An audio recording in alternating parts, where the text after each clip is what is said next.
अवस्था धरा पड़ती तेबे तांकु जरिमाना देबा सह जेल जिबाकु पड़िथाए। एमिति फांसी दंड भी दिया जाइथाए। सेहीपरि जदि केही व्यक्ति मद बिकंती तेबे तांकु 80 कोड़ सजा दिया जाइथाए। एठारे मद पीवा पई कोनोसी बयस सीमा नाही, तेणु आपणक बयस जेते होइथिले भी एही आईन उल्लंघन कले आपणक विरोध रे कार्यानुष्ठान निया जाइथाए। जदि कोनोसी व्यक्ति को बारंबार मद सह संबंधित अपराध रे धरा जाइथाए तेबे तांकु फांसी दंड दिया जाइथाए।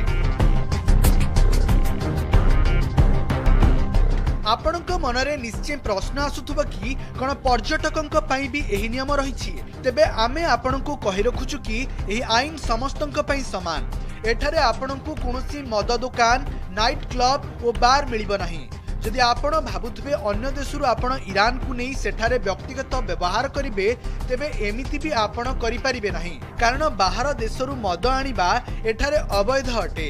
एयरपोर्ट रे चेकिंग बेले जदि मद सह आपण धरा पड़ती तेबे आपण ईरान रो हुंतु कि पर्यटक आपणक विरोध रे कार्यानुष्ठान नियाजिबो। साधारणतः ईरान रो युवपीढ़ी मद्यपान करने को पसंद करिथांती। सेथिपई अवैध भावे मद तैयारी हुए किंबा बाहरु तस्करी करा जाइथाए। विषाक्त मद पीवा जोगु ईरान रे अनेक लोकंक मृत्यु होउछि, कारण सेमाने डाक्तरंक पाखकु जिबाकु डरुछंती। डाक्तरंक पाखकु जाई सेठारे चिकित्सा कराइले पुलिस धरिबार भय रहिथाए।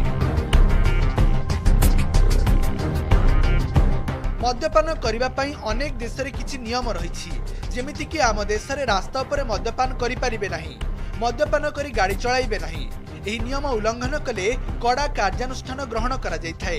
हेले ईरान एमिति एक देश जेउठी मद्यपान को नहीं कठोर आईन रहिछि। Bureau report.